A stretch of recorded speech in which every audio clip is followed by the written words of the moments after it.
So I guess we'll talk about my project, SC400 TT. It's been, what, over 10 years I've been building 15. it. 15 is it? It's really been a long time. 15 years. When I first started it, it wasn't meant to be what it is, you know? You want to put him back? Yeah. When I first started the project, it was supposed to simply be, add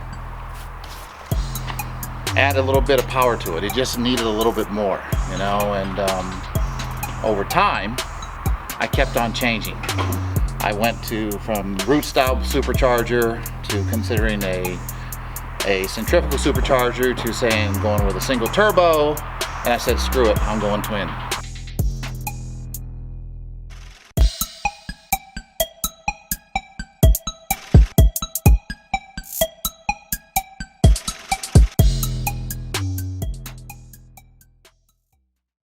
So, tell us a little bit about the car. What year did you get it? How did it look? Obviously, you didn't get it looking like this. So this is a 93 SC400, and I think I got the car in 97.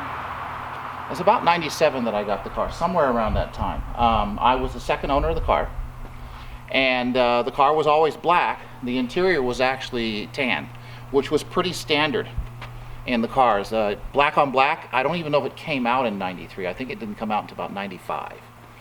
But I always liked the tan, but the tan shows dirt. And I always loved black on black better. So I had planned that I would eventually change it to a black interior. But anyway, the first thing I did was I just added wheels to it, because the stock Lexus has like a 50 offset. They were 16-inch wheels, and it's like a 50 offset. So the tires and the wheels were way inside the fender wells. And even though the car was good looking, like stick legs. Yeah, it's like a guy who lifts weights but doesn't do anything. He's got chicken legs, right? So it didn't work. So that's the first thing I did, was I got different offsets, and I put 18-inch wheels on there.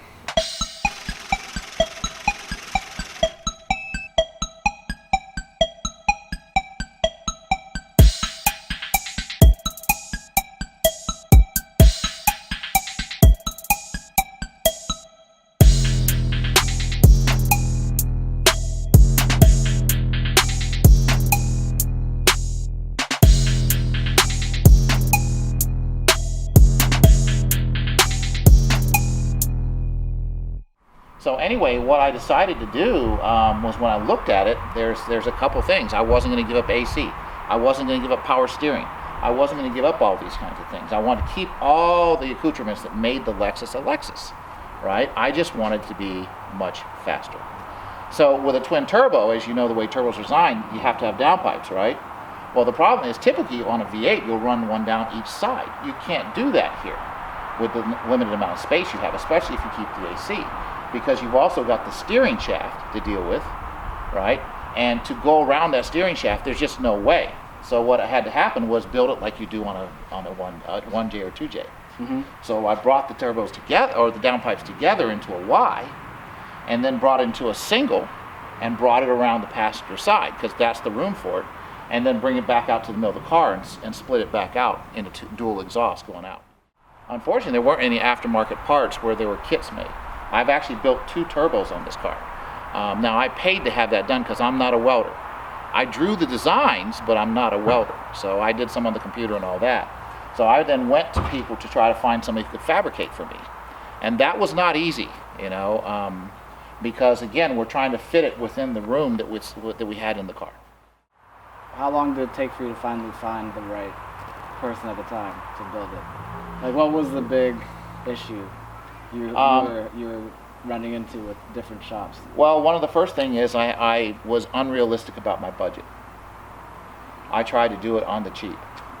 I was trying to keep the cost way down, and I didn't understand that when you want custom fabricated things that are one-offs, they're going to cost money. So I went to people that were promising me what I wanted to hear, but weren't delivering. So I went through a couple of shops that basically took deposits, had my car for anywhere from 3 to 6 months, and did nothing.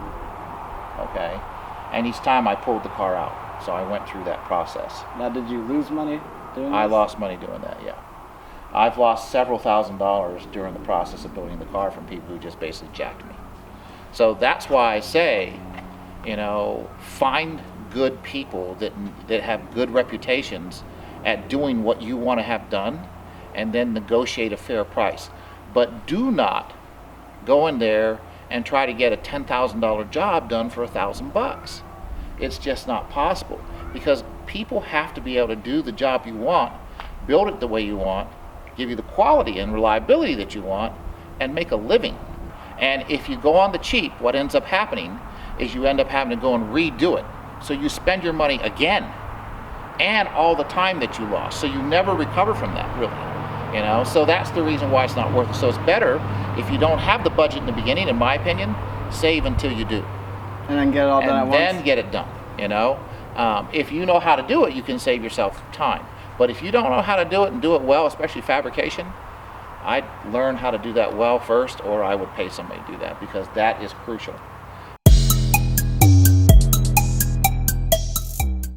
Let's finish the exterior and then hop into the interior, because that interior is something else, and I really want the audience to know about it. But Okay. first, what wheels are these? All right, so these wheels are made by, if you can look at 360 Forged.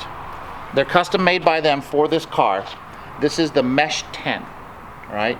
And I love these. They fit the car, they look good in the car, and I wanted the deep dish, you know, and the rivets. They're 3-piece, right? And they're made out of aircraft aluminum. The brakes are custom made. They're Willwood parts, but they're made for this car. They're multi-piece hats, and they are big brakes for the front and the rear. If you look, billet badges custom made these. Billet badges made these? Yes. These are very nice. And those guys, you can find them on the web. They can do anything. And I wanted to say the stock SC don't come with them tags there, boy. That's true. And as you can see, it's V8 TT. The T is in the emblem, and then it says Twin Turbo across the top of it. See, when you get the boss status, then you can have that going on. So until that, you're stuck with that old stuff. So as you come around, you can see the real deep dish in the rear. And you can see I'm running Nitto Invos. Great tires. Why'd you go with Nitto Invos? Because they're sticky. They handle and they're sticky, and they are great tires. Nice riding too, and they're quiet. So everything that's on this car has a purpose, right? If you look on the top, you'll see that's for the antenna, all right, for the GPS, and also for the stereo. And then you can see Rob Brokerage finished this car off in its first iteration before it went to MT. And so Rob Brokerage is all over the car because they did a lot of work, all right? We changed the exhaust, which MT put on, which is Borla. They are a universal Borla, but they're round canisters, and they sound phenomenal. And then you'll see here, this is organized garage status, the G, that's their insignia for the headlights. And then Teen, I have the Teen Flex coilovers with the EDFC. Yeah, that Tell us about this one. Is it also made by billet badges? Yes. And that's SC400 TT, because that's what I named the car. I have a website called SC400 TT. I'm about to, as soon as we get a good video, we're going to put a good video of running the car and driving it with GoPro. And then we're going to go ahead and put that on there. And that's the name of the car, is SC400 TT. The TT stands for Twin Tiny Turbo. Turbos, right? No, I'm kidding. Yeah, twin turbos. You can see here's the other Lexus emblem, which is the hybrid. And this is the standard Lexus emblem here. All right.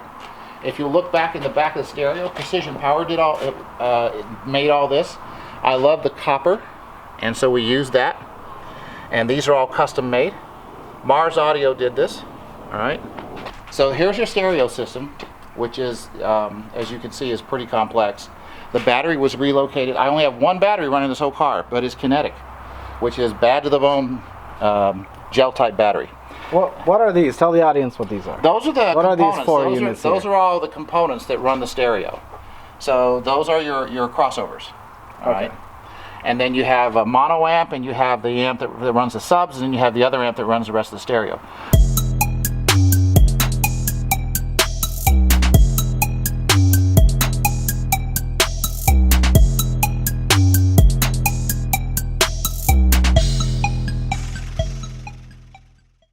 Now take us to the interior. Okay, Show us what's going on in there.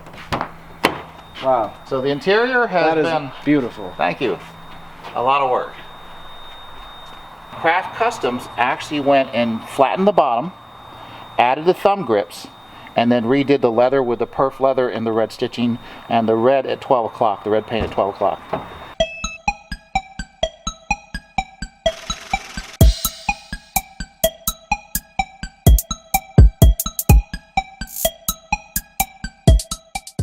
So there is the twin turbo V8, and MT went and finished this thing off. Raw Brokerage did some of this work, and then MT did the rest. So MT Fabrication, which is over on Orange, those guys are awesome. The fans that are cooling are twin spalls. They're 14 inches each, and those things move some air.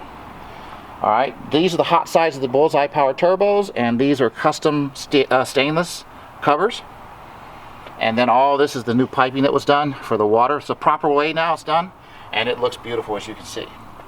So that's the engine. If you guys want to hear it, Jason, you can start it up.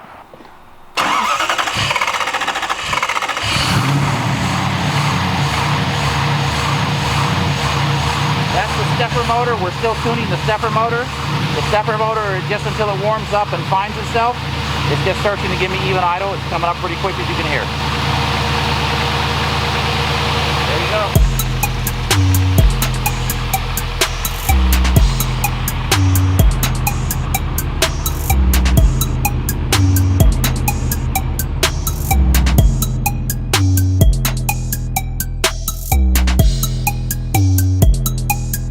So it's been a great day here at J Life. I really appreciate you letting me come over and interview you about your car. You're very welcome. I really appreciate, you know, I love cars. I love talking about them. I appreciate any good person that goes and takes the time to build a car and build it right. And I have taken painstaking steps to build this right. It's taken a lot of time, a lot of years, a lot of money, and just a lot of effort. But this is what you get when you take your time and you really go and put your heart into something and you build it the way you think it needs to be done. This really is a work of art, because I feel there's not a lot of people that really take their time like this, and they should. That's just my opinion, though. Well, you know, you try to cover all the bases, and that's what we did, and I love it. The next time, let's show you how it runs, how it drives, and get some action on the street, because this thing, right now, it's at 8 pounds of boost. It's put down 565 at the wheels and 650 torque. So I can't wait to crank up the boost. Anyway, guys, thank you for watching. Comment, share, subscribe.